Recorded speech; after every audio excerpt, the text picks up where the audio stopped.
का बकरा था मैं ये देखो यहाँ मध्य प्रदेश की राजधानी भोपाल से बीके हिंदुस्तानी यूट्यूबर नेशनल मीडिया फाउंडेशन नई दिल्ली समूह पत्रकारिता परिषद नई दिल्ली आज सुनी मालवा तहसील के ग्राम पंचायत बाबरी पहुँचे, जहाँ पर किसानों के गोयों को लेकर एक विवाद चल रहा है, जिसका तहसीलदार के पास में आवेदन गया है, जिसका कि आज विशेष रूप से पंचों के बीच में फैसला होगा कि गोया रहेगा कि रास्ता रहेगा या किसानों का की सीमा रहेगी।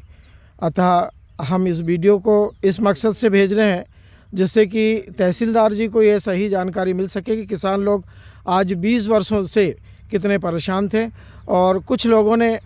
अपनी जवाबदारी पे और सभी किसान जिन किसानों का खेत इन गोयों के आजू बाजू में है, सभी ने एक पत्र पर साइन किया है, सहमति दर्ज की है और उसके बाद में इस गोये का काम कुछ ऐसे लोगों ने किया जो बहुत ही ज़्यादा परेशान थे, जिसमें मैं स्वयं भी हूँ। मेरा खेत भी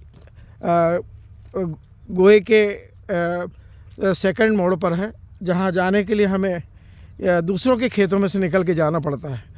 जब भी जाते हैं तो बोंदर सिंह यदवंशी जी के खेत में से निकल के जाएं या फिर आगे इतनी ज़्यादा कीचड़ है कि खुमान सिंह यदवंशी के खेत से निकल के जाना पड़ता है। और कई बार ऐसा होता है कि वे लोग भी वाहनों के जाने के लिए या पैदल जाने के लिए भी मना कर देते हैं, तो ऐसे समय हमको इस गोये से जाना पड़ता है जहाँ दोनों तरफ कांटों की बाढ़ है, बड़े बड़े पेड़ हैं और लोगों ने अतिक्रमण कर दिया और उस 9 कड़ी के गोये को लोगों ने खेतों में परिवर्तित कर दिया है। अब किसी इंसान ने यदि जवाबदारी ली है तो उसे सहयोग ना देकर लोग उनके साथ में उनकी महिलाएं भी, उनके बच्चे भी आपत्तिजनक गालियां दे रहे हैं। अतः तहसीलदार जी से निवेदन है कि हमारे कैमरे के माध्यम से, हम अपने चैनल के माध्यम से आपको इस गोये की समस्या के हल के लिए आज हम एसडीएम और तहसीलदार के पास में पहुंच रहे हैं पूरे लोगों के साथ में। उम्मीद है कि आज यह फैसला निश्चित तौर पर किसानों के पक्ष में होगा, जो किसान दोनों साइड में लगे हुए हैं, जिनकी किसानी चल रही है। इस समय सभी के खेतों में भुट्टे रखे हुए, देखिए बोंदर सिंह यदवंशी जी के भी खेत में भुट्टे रखे हुए हैं, जो मशीन ना मिलने के कारण, लेबर ना मिलने के कारण और गीले होने के कारण आज खुले में पड़े हुए हैं। और इनको ले जाने के लिए कोई रास्ता भी नहीं है कि जहाँ से बड़े वाहन को ले जाया जा सके और मंडी या घर तक इन फसलों को पहुँचाया जा सके। आज देखिए हम 2 लोग इस गोये में कितने आराम से निकल के जा रहे हैं। नहीं तो एक टाइम था कि इस गोये से निकलने के लिए या तो कुल्हाड़ी साथ रखो या फिर डंडा साथ रखो। कुल्हाड़ी इसलिए कि दोनों तरफ में अतिक्रमण हो गया था और डंडा इसलिए कि बहुत से ऐसे बदतमीज लोग हैं जो गाली गलौज करते हैं। अतः शासन से हम चाहते हैं कि कैमरे के माध्यम से ये जो काम हुआ है उनको सम्मानित किया जाए कि उन्होंने अपने बल पर, ठीक है सभी ने थोड़ा थोड़ा सहयोग दिया आर्थिक रूप से और जो बड़ी मशीन चली उसका उन्होंने आर्थिक मजदूरी उनको दी है और निश्चित तौर पर और भी इसमें काम है जिसमें लाखों रुपए खर्च होंगे। उम्मीद है कि प्रशासन इस गोये को सुदृढ़ करने के लिए और किसानों की सुविधाओं को सुव्यवस्थित करने के लिए आगे हमें सहयोग देगी। इन्हीं उम्मीदों के साथ में आज हम इस गोये के बारे में जानकारी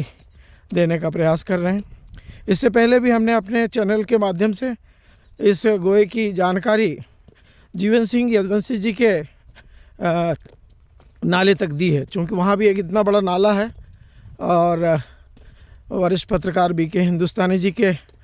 कोने पर जहाँ से गाड़ियाँ मुड़ती है वहाँ भी इतना ज़्यादा कीचड़ है कि वाहनों का क्या, इंसान का निकलना, पशुओं का निकलना बड़ा मुश्किल जाता है। देखिए ये कितना कीचड़ है यहाँ पर इन खेतों का। ये जो खेत आप देख रहे हैं और जिन लोग ये आपत्ति उठा रहे हैं, इन्हीं के खेतों का पानी जो है इस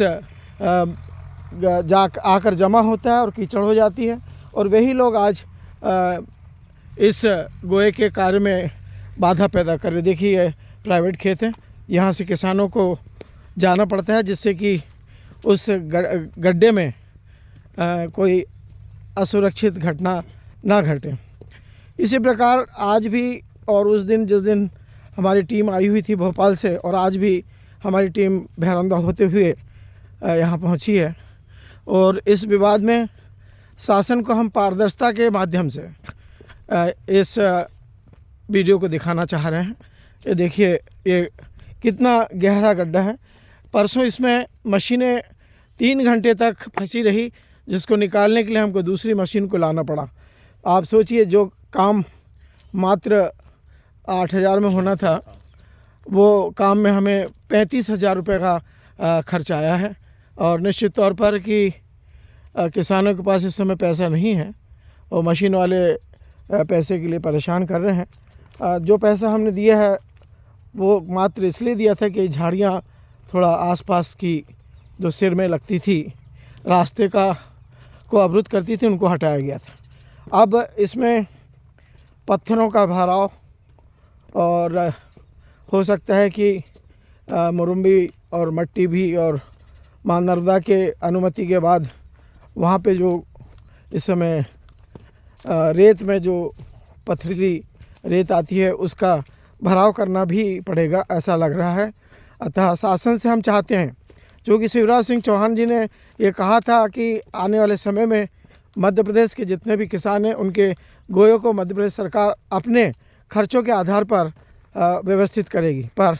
शिवराज सिंह चौहान जी इस समय केंद्र में जा चुके हैं, पर बात आज भी उनकी रिकॉर्ड है, क्योंकि उन्होंने खुले मंचों से और शासकीय अधिकारियों को भी नक्शा सुदृढ़ करने के लिए कहा था। और इस समय मध्य प्रदेश के जितने भी गोए हैं उनके नक्शे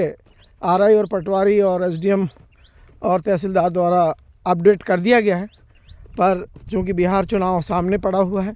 इसीलिए सरकार अभी कहीं भी आर्थिक बोझ उठाने के योग्य नहीं है। और उम्मीद है आने वाले समय में सरकार गोयों को सुव्यवस्थित करेगी, और जो 9 कड़ी के गोए हैं जो पूर्वज लोगों ने देखे थे, वो गोए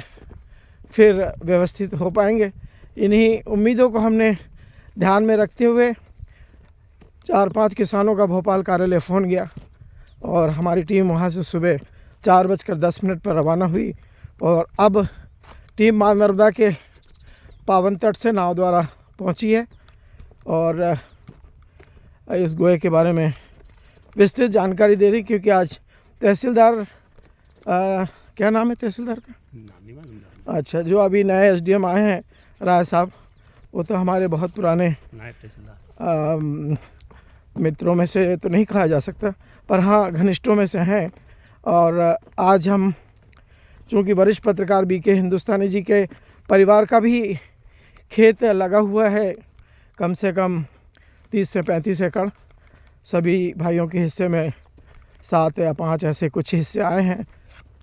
और वरिष्ठ पत्रकार बीके हिंदुस्तानी के हिस्से में भी शायद 5 एकड़ 18 डिसमिल का एक रकबा आया है, जो कि इसी गोए से लगा हुआ है।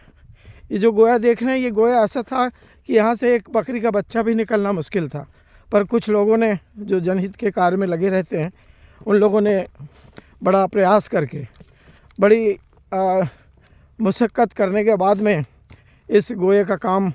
शायद 8-9 दिन बड़ी मेहनत करने के बाद पहले तो सर्वे किया उन लोगों ने कि किस ढंग से मशीन को अंदर ले जाया जा सके। चूँकि बीड़ों का शायद चंबल की घाटियों में जो स्थिति थी, उससे ज़्यादा भीड़ों वाली स्थिति यहाँ पर थी, पर उन्होंने अपने कंधों पे बोझ लिया, और बहुत लोगों ने उनको बहुत बुरी बुरी गालियाँ भी दी और मारने का भी प्रयास किया, उनकी हाथ पांव तोड़ने के लिए भी कहने लगे। पर चूँकि अच्छा काम है, उन्होंने सहनशीलता रखी, और आज तहसील कार्यालय पहुँच रहे हैं इसी विषय को लेकर, और निश्चित तौर से शासन उन्हें सहयोग प्रदान करेगा, ऐसी हम कैमरों के माध्यम से उम्मीद करते हैं। क्योंकि वरिष्ठ पत्रकार बीके हिंदुस्तानी की टीम के जितने भी कैमरे हैं, वो वस्तु स्थिति को ध्यान में रखते हुए पारदर्शिता का काम करते हैं और शासन के वाजिब कानूनी हित के लिए भी कार्य करते हैं। जैसा कि कल भैरवंदा में थाना घेराव वाले मामले में कैमरों के माध्यम से मध्य प्रदेश सरकार के मुख्यमंत्री डॉक्टर मोहन यादव जी को पूरी जानकारी चैनल के माध्यम से भेजी गई। और आज इस गोए वाले मामले को भी हम ये प्रयास करेंगे कि राजस्व के जो मंत्रीगण हैं और राजस्व के जो अधिकारीगण हैं वो इस मुद्दे को बड़े समझदारी से कानूनी तौर पर सुलझाने का प्रयास करें, क्योंकि आने वाली पीढ़ी बर्दाश्त करने योग्य नहीं है। वो तो बस हाथ पांव चलाना और मुंह चलाना जानती है, पर बुज़ुर्ग जो हैं अभी वर्तमान में, वो ये चाह रहे हैं कि उनके रहते ये विवाद पूरा हो जाए। देखिए ये किसान कितना समझदार था, इसने अपनी टेकर कटवा दी कि इतनी बड़ी टेकर थी कि ऊँट भी शायद इस टेकर पर नहीं चढ़ पाता, पर इस किसान ने पूरी तरह अपनी टेकर, और ये बाजू में भी दीपक सेन जी हैं नाई परिवार से, इन्होंने भी अपनी टेकर कटवाई। ये टेकर इतनी ऊंची थी कि यदि आदमी चढ़ जाए तो उतर नहीं सकता और उतर जाए तो चढ़ नहीं सकता। ऐसी टेकरों को भी किसानों ने कहा, जो लोग सहयोग कर रहे हैं इस काम में उनको सहयोग किया और ये गोया इतना प्यारा और सुव्यवस्थित हो गया। क्योंकि हर वर्ष किसान की मशीनें जब चलती है तो या तो खेत कम हो जाते हैं या खेत बढ़ जाते हैं। तो पहले बैलों से सेवाएं ली जाती थी और बुज़ुर्ग लोग ध्यान देते नहीं थे और गोया धीरे धीरे सुकड़ता चला गया और नाले में परिवर्तित हो गया। इंदिरा गांधी के टाइम में लेबलीकरण का काम किया था, समतलीकरण का, मध्य प्रदेश सरकार के, केंद्र सरकार के सहयोग से। उस बीच कई किसानों ने अपने खेतों को समतलीकरण करवाया था और उसका ये परिणाम है कि आज तवा बांध के कारण और समतलीकरण के कारण देखिए पुराना गोया है। जो आप नाला देख रहे हैं ये नाला नहीं, ये गोया था पहले, पर धीरे धीरे बैलगाड़ियों के और गाड़ों के जाने से यह गोया बारिश में मट्टी को लेके बहता गया और नाला बन गया। जबकि यहाँ पर पुराना जो राजस्व रिकॉर्ड देखा गया उसमें नाला नाम की कोई चीज़ थी ही नहीं। पर धीरे धीरे चूँकि गोया था और गोए में आना जाना लगा रहता था, तो बारिश में व्यवस्था ना होने के कारण गोया कटता गया, मट्टी कटती गई और उस मट्टी के कटाव कारण गहरापन आ गया और किसानों के जो खेत हैं वो गोए से लगते चले गए। उसी दीपक मालवी ने ये गोया बनवाया था उनकी ज़मीन में। हाँ, ये ज़मीन में से देखो।